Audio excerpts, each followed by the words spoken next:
Welcome. তোমরা দেখছো তোমাদের প্রিয় চ্যানেল লার্নিং 24x7। তোমাদের আজকের যেটি আলোচ্য বিষয় সেটি হচ্ছে ক্লাস 6-এর ইতিহাস বইয়ের প্রথম অধ্যায়। এই অধ্যায়ের প্রত্যেকটি প্রশ্ন আমরা লাইন বাই লাইন আলোচনা করে দেব। আশা করি যদি তোমাদের এই অধ্যায় থেকে প্রশ্ন দেয় পরীক্ষায়, আশা করি এর বাইরে কোনো প্রশ্ন থাকবে না। তাহলে কথা না বাড়িয়ে শুরু করি। তাহলে আমাদের এই প্রথম অধ্যায়টির ক্লাস 6-এর ইতিহাসের যে প্রথম অধ্যায়টি, সেই অধ্যায়টির নাম হচ্ছে ইতিহাসের ধারণা। যেহেতু তোমাদের ইতিহাসটা এইবার প্রথম ইতিহাস, তাই তোমাদের চেষ্টা করব যাতে প্রত্যেকটি কনসেপ্টের সাথে সাথে প্রশ্ন উত্তরও ক্লিয়ার করে দেওয়া যায়। প্রথম প্রশ্ন হচ্ছে যে ইতিহাস কাকে বলে। তোমরা যখন ইতিহাস পড়বে তখন তোমাদের মনে প্রথমেই প্রশ্ন জাগবে যে ইতিহাস কাকে বলে। ইতিহাস মানে হচ্ছে পুরনো দিনের কথা। তাহলে ইতিহাস কি? ইতিহাস হচ্ছে পুরনো দিনের কথা, কিন্তু সেই কথা কিন্তু অবশ্যই মানুষের কথা। কেননা তোমরা জানো যে মানুষ ছাড়া অন্য কোনো প্রাণী তাদের পূর্বপুরুষ বা অতীতের কথা জানতে চায় না। তাই ইতিহাস পুরনো দিনের কথা। কার কথা? অবশ্যই মানুষের কথা। কিন্তু মানুষের তো পুরনো দিনের অনেক কথাই থাকে। তাহলে পুরনো দিনের মানুষের কি সব কথা? না, পুরনো দিনের মানুষের গুরুত্বপূর্ণ কথাগুলি। তাহলে ইতিহাস হচ্ছে পুরনো দিনের কথা, আর সেই কথা অধিকাংশই হচ্ছে কার কথা? মানুষের কথা। আর তোমাদের ইতিহাস হচ্ছে পুরনো দিনের সব কথা নয়, পুরনো দিনের গুরুত্বপূর্ণ কথা। কেননা আমরা ইতিহাসে আমরা জানি যে রূপকথার পুরনো দিনের আমরা ঠাকুমার কাছ থেকে অনেক রূপকথার গল্পও শুনি, সেগুলো কিন্তু ইতিহাস নয়। ইতিহাসকে অবশ্যই কি হতে হবে? সত্য ঘটনা হতে হবে। তারপরে প্রশ্ন হচ্ছে তোমাদের যে নদী মাতৃক সভ্যতা কাকে বলে। তোমরা জানো যে পুরনো দিনে বেশিরভাগ সভ্যতাগুলি গড়ে উঠেছে নদীকে কেন্দ্র করে। তাদের কাছে, সেই সময়ের মানুষের কাছে, যেহেতু তাদের জীবন জীবিকা চলতো নদীকে কেন্দ্র করে, তাই তাদের কাছে নদী ছিল মায়ের মতো। তাই এই সভ্যতাগুলিকে বলা হয় নদীমাতৃক সভ্যতা। আরেকবার বলে দিচ্ছি যে নদীমাতৃক সভ্যতা কাকে বলে। পুরনো দিনের বেশিরভাগ সভ্যতাই গড়ে উঠত নদীকে কেন্দ্র করে। তাদের কাছে নদী ছিল মায়ের মতো, তাই এই ধরনের সভ্যতাগুলিকে বলা হয় নদীমাতৃক সভ্যতা। পরের প্রশ্ন হচ্ছে যে ভারতবর্ষ বলতে কি বোঝো। ভারতবর্ষের কিন্তু অনেক ডেফিনেশন আছে, কিন্তু তোমাদের যেহেতু ইতিহাসটা এবার প্রথম, তাই তোমাদের বইয়ে যেরকম আছে আশা করি চেষ্টা করেছি সেরকমই তোমাদের উত্তরটা দেওয়ার। তাহলে ভারতবর্ষ বলতে কি বোঝো? ভরত নামক এক প্রাচীন জনগোষ্ঠী এখানে বসবাস করত। যে অঞ্চলে বসবাস করত সেই অঞ্চলেকেই বলা হতো ভারতবর্ষ। আবার বলে দিচ্ছি যে ভারতবর্ষ বলতে কি বোঝো? ভরত নামক প্রাচীন জনগোষ্ঠী যে অঞ্চলে বসবাস করত তাকে বলা হতো ভারতবর্ষ। পরের প্রশ্ন হচ্ছে যে ভারতবর্ষ, এই ভারতবর্ষের মাঝখানে, মধ্যপ্রদেশে মাঝখানে কোন পর্বত রয়েছে, যে পর্বতটা ভারতবর্ষকে উত্তর এবং দক্ষিণে বিভক্ত করেছে। তাহলে প্রশ্নটা বুঝে নাও যে কোন পর্বত ভারতবর্ষকে উত্তর এবং দক্ষিণে বিভক্ত করেছে। উত্তরটা হচ্ছে বিন্ধ্য পর্বত। বিন্ধ্য পর্বত কিন্তু মধ্যপ্রদেশে অবস্থিত। এই পর্বতটি ভারতবর্ষকে উত্তর এবং দক্ষিণে মাঝ বরাবর দুই ভাগে বিভক্ত করেছে। তাহলে আমাদের মনে এখন প্রশ্ন জাগে যে এই যে ভারতবর্ষের যে দক্ষিণাংশ বা বিন্ধ্য পর্বতের দক্ষিণাংশ, সেই অংশটা কি নামে পরিচিত ছিল। তাহলে ভারতবর্ষের দক্ষিণাংশ কি নামে পরিচিত ছিল? দাক্ষিণাত্য নামে পরিচিত ছিল। এই অঞ্চলে এই দাক্ষিণাত্যের যে ভাষাগুলি, সেই ভাষাগুলিকে কিন্তু বলা হতো দ্রাবিড় ভাষা। দাক্ষিণাত্যের ভাষাগুলির নাম হচ্ছে দ্রাবিড় ভাষা। পরের প্রশ্ন যে ভারতবর্ষের উত্তরাংশ বা বিন্ধ্য পর্বতের উত্তরাংশ কি নামে পরিচিত ছিল। তো একইভাবে ভারতবর্ষের উত্তরাংশ তাহলে আর্যাবর্ত নামে পরিচিত ছিল। তাহলে দক্ষিণাংশ কিন্তু দাক্ষিণাত্য নামে পরিচিত, কিন্তু উত্তরাংশ কিন্তু আর্যাবর্ত নামে পরিচিত ছিল। তাহলে এই জায়গায় এই ভারতবর্ষের উত্তরাংশে যে মানুষগুলি বসবাস করত তাদেরকে বলা হতো আর্য। আর্য জাতির, এই ভারতবর্ষের উত্তরাংশে আর্য জাতির বসবাস ছিল। পরের প্রশ্ন এবং গুরুত্বপূর্ণ প্রশ্ন, যে প্রশস্তি কি? উত্তর হচ্ছে শাসকের গুণাগুণ খোদাই করে লেখার যে প্রচলন বা শাসকের গুণাগুণ খোদাই করে লেখাকেই বলা হয় প্রশস্তি। তোমরা জানো যে প্রাচীনকালে যে রাজারা ছিল তারা কি করত, তাদের নিজেদের গুণাগুণ কি করত, পাথরের মধ্যে খোদাই করে মানুষকে দিয়ে লেখাতো। এই পাথরের, রাজাদের গুণাগুণ পাথরের মধ্যে খোদাই করে লেখাকেই বলা হয় প্রশস্তি। পরের প্রশ্ন এবং শর্ট প্রশ্নের জন্য তোমাদের খুব গুরুত্বপূর্ণ, যে হর্ষচরিত কার লেখা? হর্ষচরিত কিন্তু বাণভট্টের লেখা।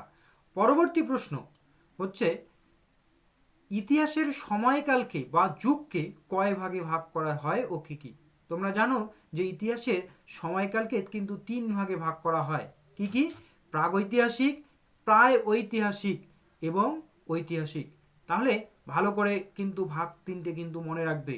একটা হচ্ছে প্রাক ঐতিহাসিক, পয়রফলা আকার আর ক, প্রাক ঐতিহাসিক। আর একটা হচ্ছে প্রায় ঐতিহাসিক, পয়রফলা আকার আর অন্তস্তীয়, তাহলে প্রায় ঐতিহাসিক। এবং আরেকটা হচ্ছে ঐতিহাসিক।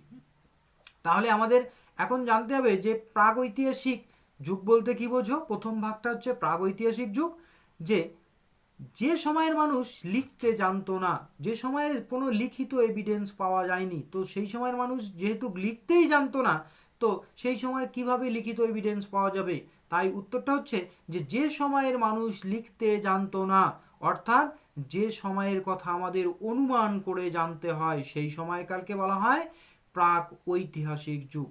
মানে ইতিহাসের অনেক আগে, সেই সময়ের মানুষ লিখতেও জানতো না, এবং যেহেতু তারা লিখতে জানতো না, তাই ওই সময়ের কিন্তু কোনো লিখিত এভিডেন্স কিন্তু পাওয়া সম্ভব নয়। তাহলে যে সময়ের মানুষ লিখতে জানতো না, সে সময়ের কথা আমরা কিভাবে জানতে পারি? অনুমানের মাধ্যমে জানতে পারি। সেই সময়কে বলা হয় প্রাক ঐতিহাসিক যুগ। পরের প্রশ্ন হচ্ছে যে প্রায় ঐতিহাসিক যুগ বলতে কি বোঝো? প্রায় ঐতিহাসিক, যে সময়কার মানুষ লিখতে জানতো বা যে সময়ের কারে লিখিত এভিডেন্স পাওয়া গেছে, কিন্তু তারা যে কি লিখে গেছে সে সমস্ত কিন্তু আমরা আজও উদ্ধার করতে পারিনি, তাহলে সেই সময়কালকে বলা হয় প্রায় ঐতিহাসিক যুগ। তাহলে আরেকবার বলে দিচ্ছি যে প্রায় ঐতিহাসিক যুগ বলতে কি বোঝো?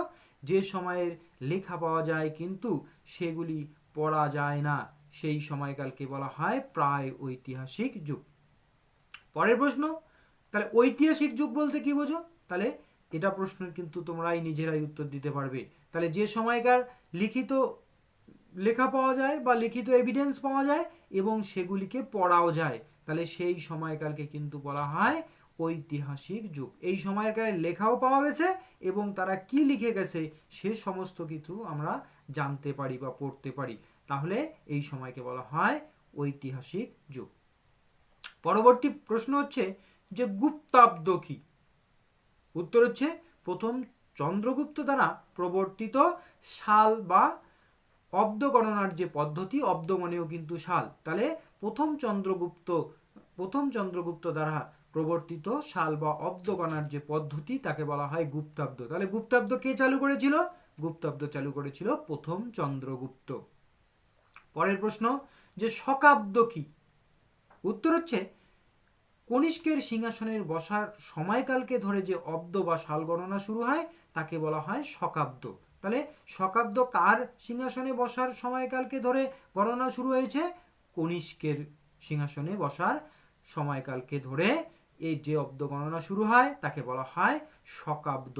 তাহলে প্রশ্ন তোমাদের মনে নিশ্চয়ই যাচ্ছে যে কনিষ্ক তাহলে কবে সিংহাসনে বসে? 78 খ্রিস্টাব্দে কনিষ্ক কিন্তু সিংহাসনে বসে। পরের প্রশ্ন হচ্ছে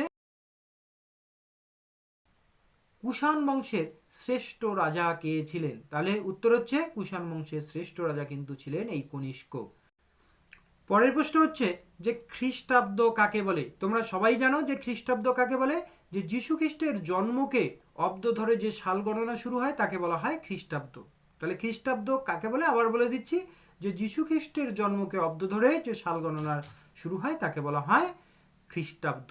তাহলে খ্রিস্টপূর্বাব্দ কাকে বলে? তাহলে খ্রিস্টপূর্বাব্দ মানে যীশু খ্রিস্টের জন্মের আগে। তাহলে যীশু খ্রিস্টের জন্মের আগের সালগুলি বোঝাতে যে শব্দটি ব্যবহার করা হয় তা হচ্ছে খ্রিস্টপূর্বাব্দ।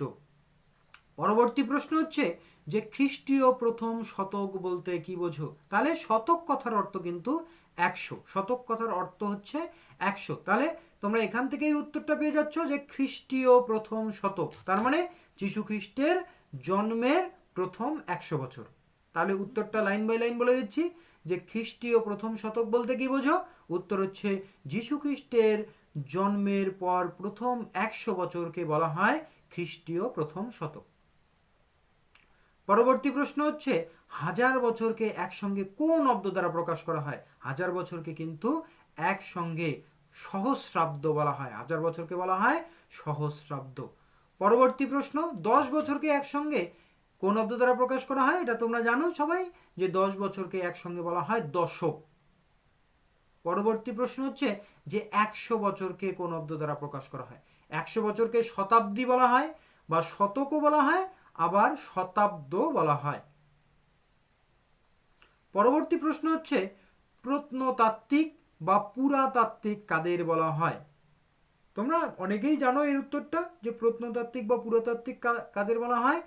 উত্তরটা তারপরেও বলে দিচ্ছি যে যারা মাটির নিচে চাপা পড়ে যাওয়া পুরনো দিনের কোনো উপাদান খুঁজে বের করে এবং সেগুলি নিয়ে গবেষণা করে তাদের বলা হয় প্রত্নতাত্ত্বিক বা পুরাতাত্ত্বিক। তাহলে মাটির নিচ থেকে কোনো পুরনো দিনের জিনিস খুঁজে পাওয়া গেল, সেটা তারা খুঁজে বের করলো বা সেটা নিয়ে তারা কি করে গবেষণা, এটা কত দিনের পুরনো, এই সমস্ত কিছু নিয়ে যারা গবেষণা করে তাদেরকে বলা হয় প্রত্নতাত্ত্বিক বা পুরাতাত্ত্বিক।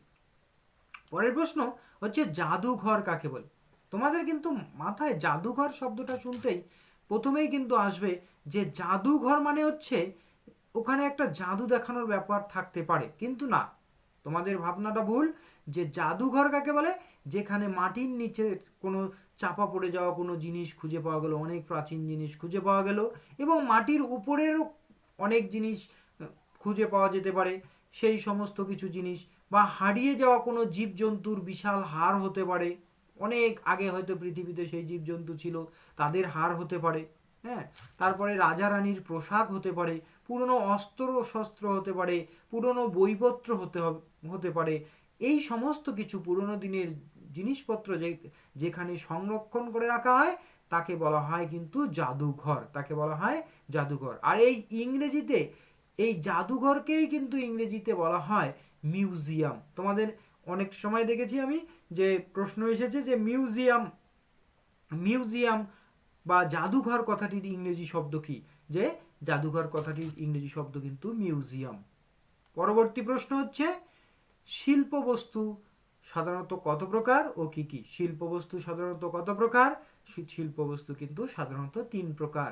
একটা হচ্ছে স্থাপত্য, আর একটা হচ্ছে ভাস্কর্য, আর একটা হচ্ছে চিত্রকলা। তাহলে তোমাদের মনে প্রশ্ন জাগছে যে স্থাপত্য বলতে কি বোঝো? তাহলে পুরনো দিনের যে সমস্ত ঘরবাড়ি রয়েছে, অনেক পুরনো বিল্ডিং ঘরবাড়ি, হ্যাঁ, যেমন কোনো রাজার রাজপ্রাসাদ হতে পারে, প্রাসাদ হতে পারে, পুরনো দিনের কোনো মন্দির হতে পারে, কোনো মসজিদ হতে পারে, এগুলিকে এই পুরনো দিনের, হ্যাঁ, এই সমস্ত জিনিসকে বলা হয় স্থাপত্য। যেমন তাজমহল কিন্তু একটা স্থাপত্য। পরবর্তী প্রশ্ন যে ভাস্কর্য কাকে বলে? তাহলে দ্বিতীয় অপশনটি ছিল ভাস্কর্য, সেই ভাস্কর্য কাকে বলে? কোনো জিনিসের উপর যখন কোনো দেবদেবীর মূর্তি বা মানুষের মূর্তি হতে পারে বা কোনো পশু পাখির মূর্তি যখন খোদাই করে লেখা হয় তখন সেটাকেই কিন্তু বলা হয় ভাস্কর্য।